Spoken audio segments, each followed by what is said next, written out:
Hi, வணக்கம். Welcome to triples views.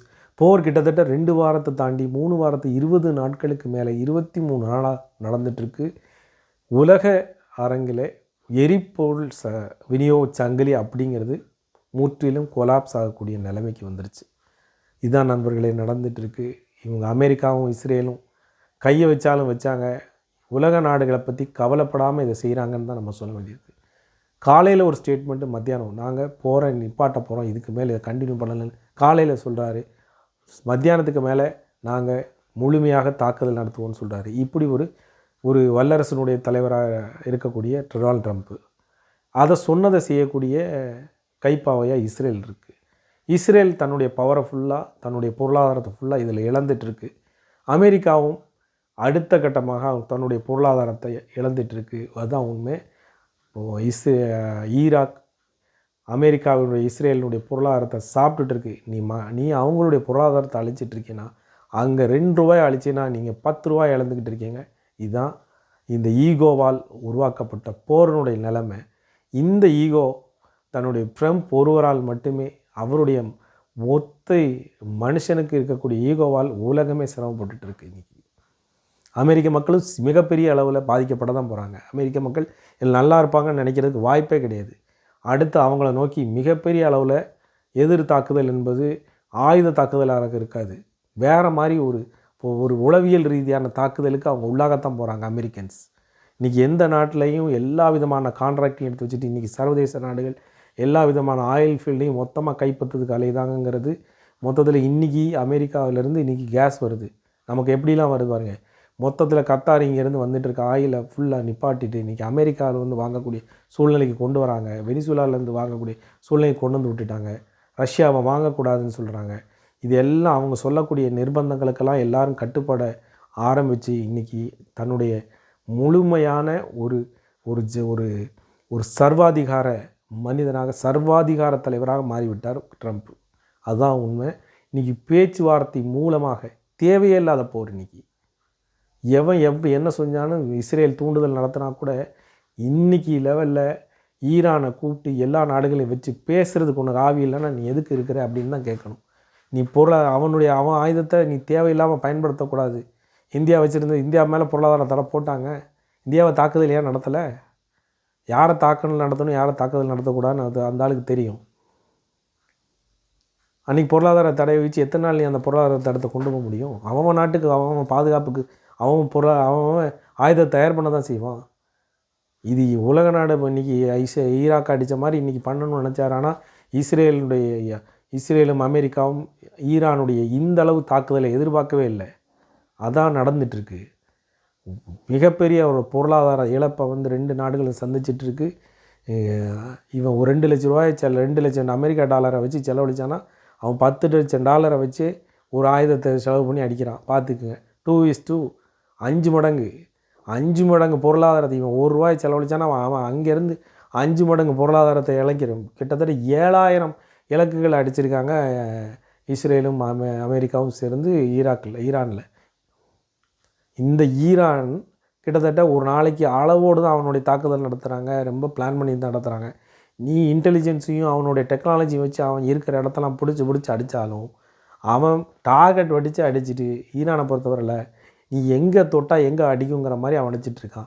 இன்றைக்கி இன்றைக்கி நீ மிகப்பெரிய எச்சரிக்கை வேறு கொடுத்துருக்காரு. ஹார்மோஸ் நீர்நிலையை ஹார்மோஸ் ஜலசந்தியை நீ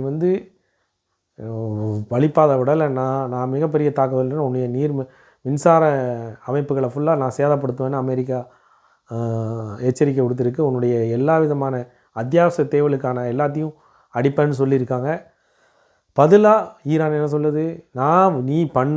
நான் வளைகுடா நாடுகளில் அத்தியாவசியமான அமெரிக்க நிறுவனங்கள், ஐடி நிறுவனங்கள், வாட்டர் ரிஃபைனரிஸ், அமெரிக்காவில் நிர்வகிக்கக்கூடிய ஆயில் ஃபீல்டு, இன்னும் என்னென்ன அமெரிக்கர்கள் நடத்தப்படுறாங்களோ இன்றைக்கி வரைக்கும் நான் பாதுகாப்பு சம்பந்தமான விஷயங்களை மட்டும்தான் அடிச்சிட்டு இருந்தேன். நாளைக்கு உங்கள் நிறுவனங்களை ஃபுல்லாக அடிக்க போகிறேன்னு சொன்னான். இன்றைக்கி தேவையில்லாத தூக்கி சம்பந்த கதையாக இன்றைக்கி வளைகுடா நாடுகள் பாதிச்சிட்ருக்கு. அதை வச்சுட்டு மிகப்பெரிய அவங்களுடைய பொருளாதார பலம் ஃபுல்லாக வளைகுடா நாடுகள் இழந்துட்டுருக்கு. கிட்டத்தட்ட லட்சோப லட்சம் டாலர்கள், அமெரிக்க டாலர்களுடைய மதிப்பீட்டில் உள்ள சொத்துக்களை ஃபுல்லாக இழந்துட்டாங்க. யார்? வளைகுடா நாடுகள். ஆயில் ப்ரைஸ் கிட்டத்தட்ட $115. ஈரான் வந்து கத்தாரில் வந்து ஒரு தாக்குதல் நடத்தி, முக்கியமான பிளான்ட்டு, ஈரான்லேயும் ஒரு முக்கியமான பிளான்ட்டை தாக்குதல் நடத்தி ஆயிலுடைய ஒரு மிகப்பெரிய அளவில் உள்ள ஒரு ஆயில் பிளான்ட்டை அடித்த உடனே எல்லா நாடுகளும் கதற ஆரம்பிச்சிருச்சு. ஏன்னா இந்த ஆயில் ப்ரைஸ் அந்த தாக்குதல் வந்து 108 ஒரே நாளில் $115 மேலே ஏறி இன்றைக்கி ஆயில் ப்ரைஸ் எல்லாம் எங்கேயோ போய் இன்றைக்கி ஸ்ரீலங்காலலாம் $400 ஸ்ரீலங்கா மதிப்புக்கு பெட்ரோல் இப்போ இன்றைக்கியுடைய மதிப்பு இந்திய கணக்குக்கு பார்த்திங்கன்னா $600 வருது. 35% ஏற்றிருக்காங்க. பாகிஸ்தானில் 20% ஏற்றிருக்காங்க. 20% ஏற்றினாலுமே பெட்ரோலை கொண்டு வரவே முடியல. மிகப்பெரிய அளவில் பாதிக்கப்பட்ட நாடு பார்த்திங்கன்னா பாகிஸ்தான் தான். அவங்களுக்கு ஒன்றுமே பண்ண முடியல.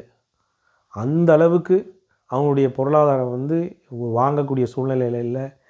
எல்லாத்தையும் லீவ் விட்டுருக்குறாங்க. அரசு இயந்திரங்களை ஃபுல்லாகவே முடக்கி வச்சுருக்காங்க.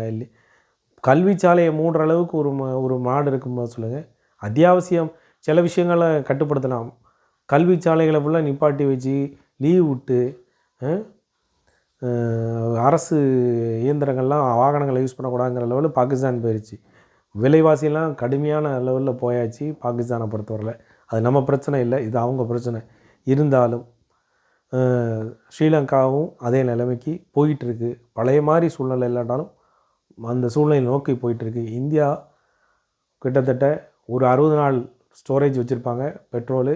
அடுத்து இன்னொரு 15 நாள் 20 நாள் நீடிச்சுன்னா பெட்ரோலுக்கும் கட்டுப்பாடுகள் வர்றதுக்கு வாய்ப்பு இருக்குது. அதுதான் உண்மை. ஏன்னா கப்பல்கள் 3200 கப்பல்கள் வந்து அந்த இடத்துல நின்றுட்டுருக்கு, ஹார்மோஸை கடக்க முடியாமல். ஏன்னா அந்த அளவுக்கு பயந்து போய் ஒவ்வொரு இடத்துல நின்றுருக்காங்க. அவங்களுடைய மாலுமிகளுடைய மன அழுத்தம்லாம் கூடி போய் ஒரு அமெரிக்க ஒரு கப்பலினுடைய கேப்டன் இறந்துருக்கார். இந்தியாவை சேர்ந்த ஒரு கப்பல் கேப்டன் இறந்துருக்கிறாரு ஹார்ட் அட்டாக்கில். அவங்களுடைய உணவுப் பொருட்கள், அவங்களுடைய மருந்து தேவைகள், எல்லா விதமான அத்தியாவசிய தேவைகள்லாம் எல்லாமே குறைஞ்சி போய் அது நடுக்கடலில் கிடக்காங்க. அவங்களுக்கு எப்படி சப்ளை பண்ணுறதுன்னு தெரியாமல் அந்தந்த கப்பல் நிறுவனங்கள் வந்து வழி தெரியாமல் வந்து இருந்துகிட்ருக்காங்க. இப்படி போச்சுன்னா மொத்த விநியோக சங்கிலி உடஞ்சிதுன்னா மொத்த நாடும் என்ன ஆகும் பாருங்கள். ஆசிய கண்டத்தில் உள்ள அவ்வளோ நாடுகளும் போர் வந்து ஓரளவுக்கு மேலே போக போல் எல்லா நாடும் பாதிக்கும். இன்றைக்கி சின்ன சின்ன ஒவ்வொரு நாடாக வந்துட்டுருக்கு அவங்களுடைய ஸ்டோரேஜ் கெப்பாசிட்டியை பொறுத்து. இது மொத்தத்தை செயினை பாதிக்கும் போது இதனுடைய பலன் வந்து பாதிப்பு வந்து எல்லா நாட்டுக்கும் எல்லா நாட்டையும் சுற்றி கடுமையாக பாதிக்கப்பட ஆரம்பிச்சிடும். இது முடிவு கட்டலாம். உலகத் தலைவர்கள் எதிர்த்து ஒரு ஸ்டேட்மெண்ட் கூட இன்றைக்கி வரைக்கும் ட்ரம்ப்பை எதிர்த்து சொல்ல மாட்டேங்கிறாங்கிறது வேதனையான விஷயமா இருக்குது. எல்லா நாடுகளும் தலைவர்களும் இதை வந்து இனிமேல் கண்டினியூ பண்ணாதீங்க ஒரு ஸ்டேட்மெண்ட்டை விடுறதுக்கு என்ன, ஐரோப்பிய யூனியனும் சரி எல்லோரும் வந்து ஒரு மேலோட்டமான ஒரு கண்டனத்தை தான் தெரிவிக்கிறாங்களே தவிர ஒரு வன்மையான கண்டனத்தை எல்லா நாட்டு தலைவர்களும் ஏற்று பேசினாங்கன்னா தான் அமெரிக்காவுக்கு புத்தி வரும். ஒரு சர்வாதிகார தலைவர் ஆகிட்டார். தன்னுடைய ஈகோ வெறும் 450 கிலோ யுரேனியத்துக்காக நடத்தப்படக்கூடிய இந்த செறிவூட்டப்பட்ட யுரேனியத்துக்காக நடத்தப்படக்கூடிய போர் தாங்க இது. இதை வந்து பேச்சுவார்த்தை மூலம் நடத்த முடியாத அளவுக்கு உள்ள ஒரு வல்லரசை வச்சு நம்ம வந்து என்ன பண்ண முடியும் சொல்லுங்கள். எல்லா நாடும் பாதிக்கப்பட்டுருக்கு. இனிமேல் இது கண்டினியூ ஆகக்கூடாது.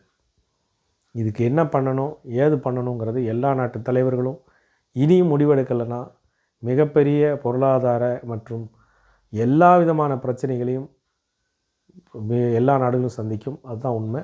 அது மாற்றமே கிடையாது. அடுத்த அப்டேட்டில் சந்திப்போம். நன்றி, வணக்கம்.